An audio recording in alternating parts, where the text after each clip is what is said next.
Hello, villagers. This is for the men of the village. There are 4 things I wish I knew before we had a baby: finances, attention, support, and expectations. But if you wait right to the end, I have a pro tip for you. Trust me, you don't want to miss this one. Let's do this.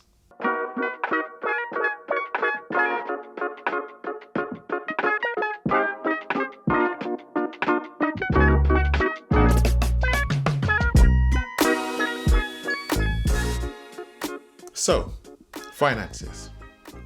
Generally, when a couple gets together first and gets married, they don't have kids straight away.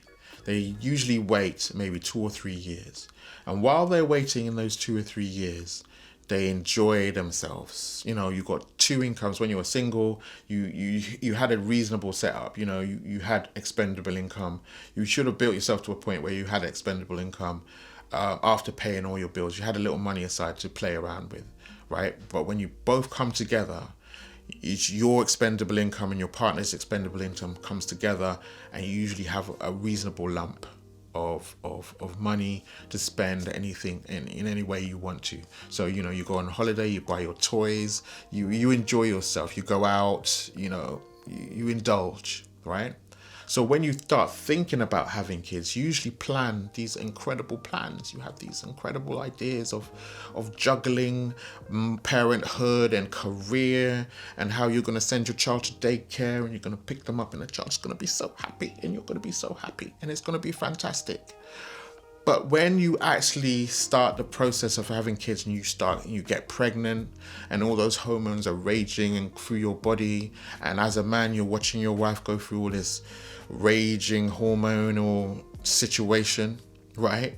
And then you actually deliver that child, healthy, bouncing baby child, boy or girl, and then you actually, the hormones in you, the attachment hormones and stuff, and you're going through this thing, this joyous occasion, and then the idea of actually giving that child over to somebody else to look after really hits you. It gets really real. It gets really real. And that's why a lot of the time women tend to reconsider that whole childcare situation. Sometimes the instincts to go back into work are strong and you go back into it, but it's very difficult to juggle parenthood and career. It's depending on the intensity of your career, but it's very difficult generally to juggle that as a person. It's not easy, right? So what tends to happen is that when you're in that situation, you change your mind, you alter. So what usually happens is that one person decides to stay at home. It's usually the mother, and the other person goes back to work and does what they do. But then you've taken a huge cut in your income. So whereas you used to have 2 incomes, but when you need it most, you've got another mouth to feed, you've got 1 income. And it's not easy to manage that situation. So this is what I recommend, right?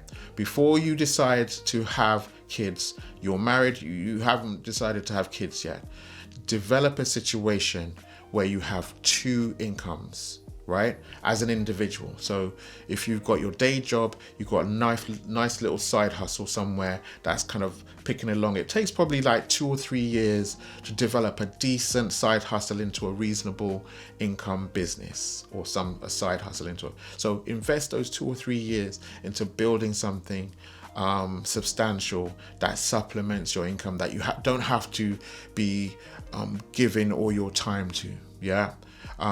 Property is a great one to do that with. As a single person, if you can find a way of acquiring another property and then running that property, renting it out, and do whatever you need to do with it, that's a great way of supplementing your income. So by the time you get to a situation where you've had a child, and if your spouse decides that, no, I want to stay at home and look after the kids or kids, then it's not a huge imposition and huge pressure on your finances.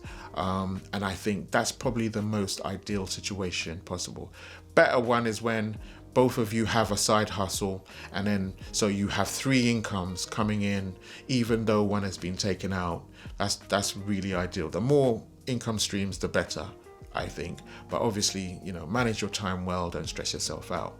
But that's what I recommend. More than 2 incomes. So get another side hustle, preferably 3 years before you decide to have children, so you can develop it to a point where it's generating a healthy return for you and your family, and then you decide to have kids, and that eases the pressure when you kind of transition from singleness into parenthood.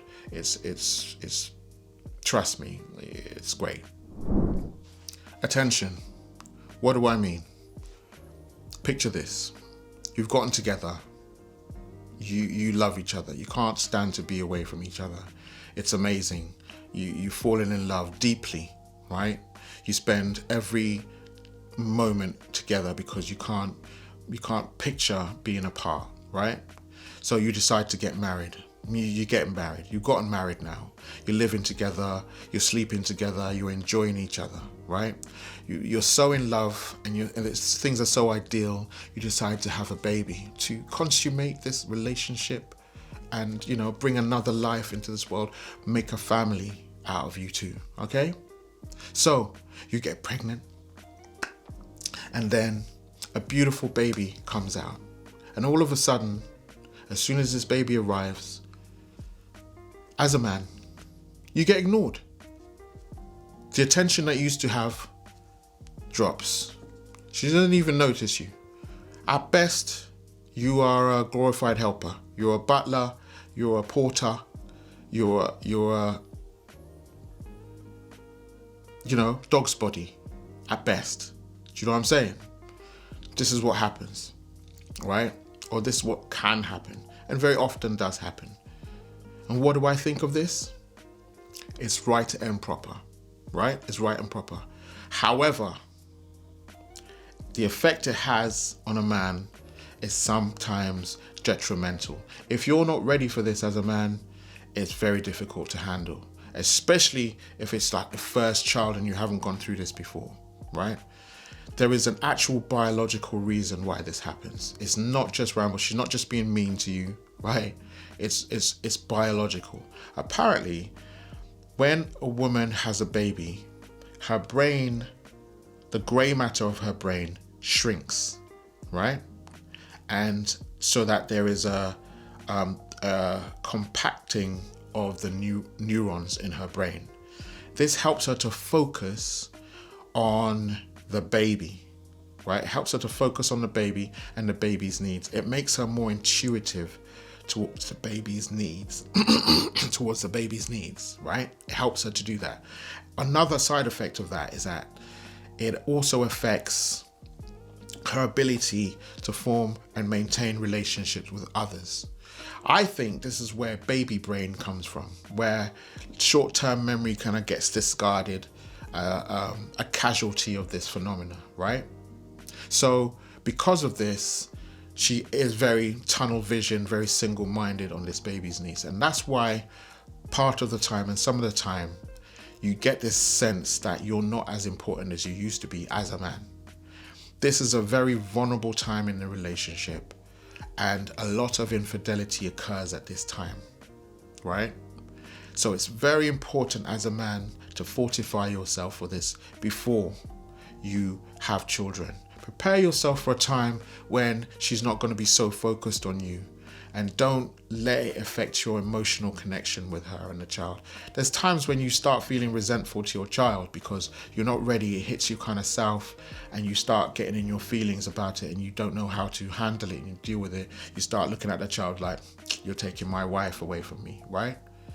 You have to manage those emotions, right? But being forewarned is important so that you can put things in place psychologically, emotionally, to help you to get through this.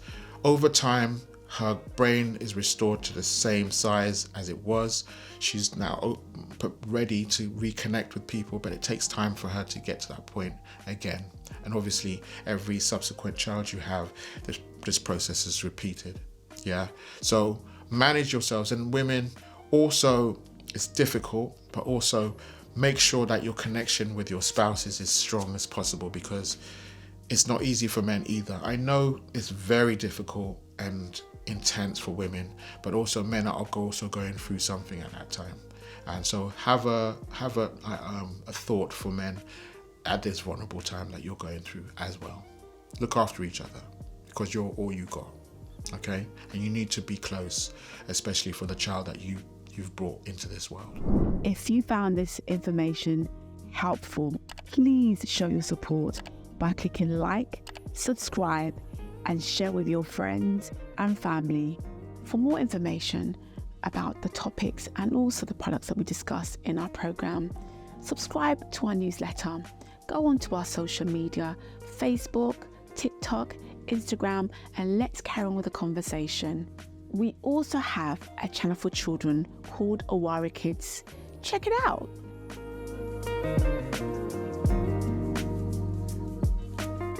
All the links are in the bio. Previously, Cynthia did a section of her video entitled Support, where she went into how important it is to inform close people around you, like family and friends, and inform them as to what part they should play in supporting you whilst having this baby. Yeah, so by the time you actually have the child, everyone knows what their responsibilities are, and you can move forward fully supported. What I find is that sometimes these individuals are liars. They lie to you, they tell you all these sweet things. They say, oh, you haven't had kids yet. Oh, you've been married a whole 5 minutes. And you haven't popped out a child. Oh, I wish you had a child. And when that child comes, I will just drop everything and just look after my grandbaby, or look after my niece, or look after my nephew. Yeah. And when the heat and the rubber hits the road, they're nowhere to be seen. They're missing out here in these streets. What's really important to remember is that when you are thinking about having a baby, before you have one, right, that child is your child. Is your child. You're solely responsible for that child. What happens to that child is your responsibility. It's not your mum's responsibility.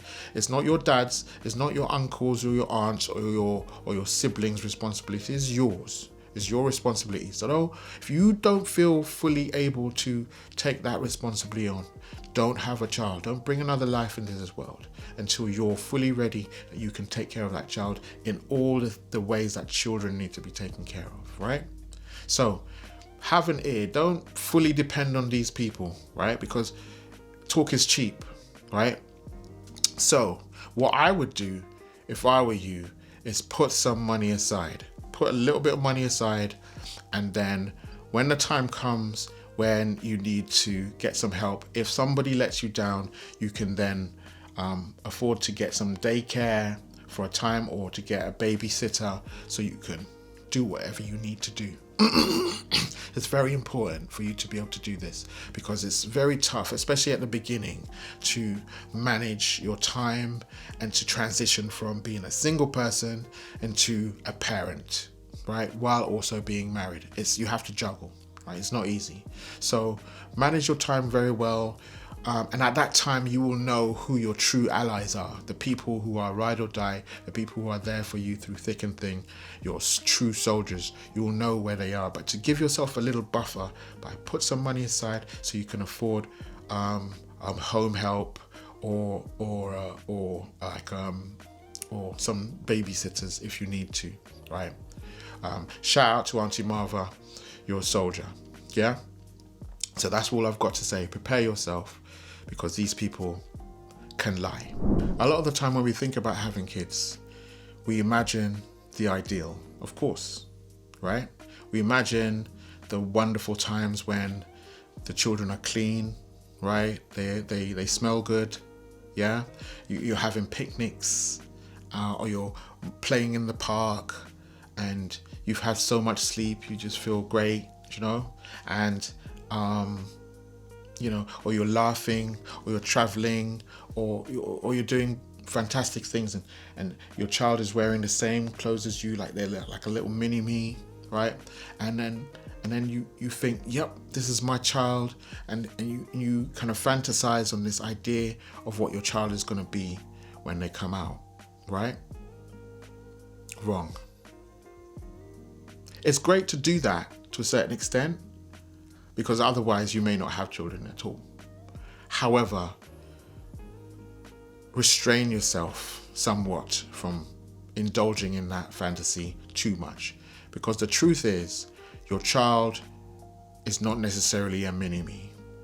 They are a collection of genetic material that you've accumulated collectively between you and your spouse or the person you decide to have a baby with, from their ancestors. So all of your genetic information is put together, mixed around, and the person that comes out is the person that comes out, right?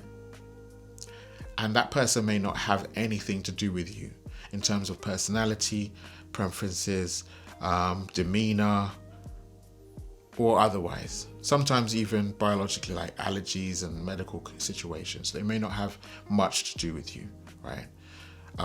Apparently, there's and when a child is born, there's 400 psychological traits that child is automatically born with. So this idea that children are a blank slate is not true. They are not a blank slate. If you've had children, you know that when the child pops out, they've got their own likes and their dislikes. They've got their own ideas about what they want to do. And as they grow, it gets more and more intense. Sometimes you have situations where parents want their child to be a doctor, or to be an engineer, or to be a scientist, or God knows what. But that child is nowhere near that. Their destiny lies elsewhere. And because you've kind of built yourself up and with these expectations, you push where you shouldn't push, and you cause a rift between your family. I find the best way to handle this whole situation is that, as far as you can, reduce the amount of expectations you have on your child. Understand that they may not be like you, and very often they are not like you. They may have some of your traits, but very often they're not like you.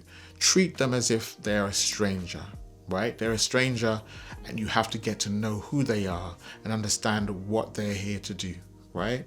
So that you're not trying to impose your will onto them or trying to push them towards one way or the other, right? You're just trying to understand what they're best at, who they are, and help guide them through life. Because it's terrible when you feel less than because you failed to encourage your child to be a doctor or a nurse or in one profession or another, and then you feel disappointed. It's not necessary. Manage your expectations. If you're still here, then you're ready for the pro tip. Let me paint a picture, okay? Your wife is in the hospital. She's about to deliver. You and your boys are at the reception, sitting there. Your boys come. Your wife is in there with your mother-in-law, and the doctor comes along. You've seen the movies. You've seen it happen many times. And the guys are smoking cigars, and you're waiting for the news to come through to tell you that Mr. So-and-so, you are now a father of a beautiful baby boy or a beautiful baby girl, right? That, my friend, is the ideal. This whole situation of guys going into delivery rooms and being and witnessing all the situations in the delivery rooms is not easy, right? There's certain things you don't need to see as a man, right? I understand it theoretically. I've seen, but it's a different thing to watch your own spouse bring life into this world, right? It's a different thing. And I'm just trying to tell you guys, if you can help it, don't go in there. Don't do it. As a situation, never leave your wife in there alone at the mercy of, medical practitioners, right? It's very important that she has people that she can trust. If there's no one that she can trust around her, then you have to make sure that you're there. But if you have to be there, stay by her head, hold her hand and look into her eyes and support her through that. At no point go round the front of the bed and be looking in that direction. Don't do it to yourself, because once you have seen certain things, you cannot unsee them. A word to the wise is enough. I've said all I'm going to say. Do what you need to do with that information. Don't say I didn't warn you. Well, I've done my bit. Now it's time for you to do yours. Like, subscribe, follow, comment. Tell me everything that you've gone through. Like, if you experienced any of this stuff that I've talked about, how has it affected you? Did you make it through? Did you struggle? Have you overcome it? Or is it still messing with you? Did you survive? I want to know it all. Even if you haven't gone through it, what do you think? Do you expect to go through this and stuff in the future? What's going to happen? Also, like and subscribe, follow. We're a young channel. We want to grow. We need your support. Don't forget also to follow our other channel, which is for kids. It's called OWARIKIDS, and it's got so many amazing pieces of content there for children to help them connect with their communities. This has been great. Take care of each other and yourselves, and I will see you next time. And remember, it takes a village.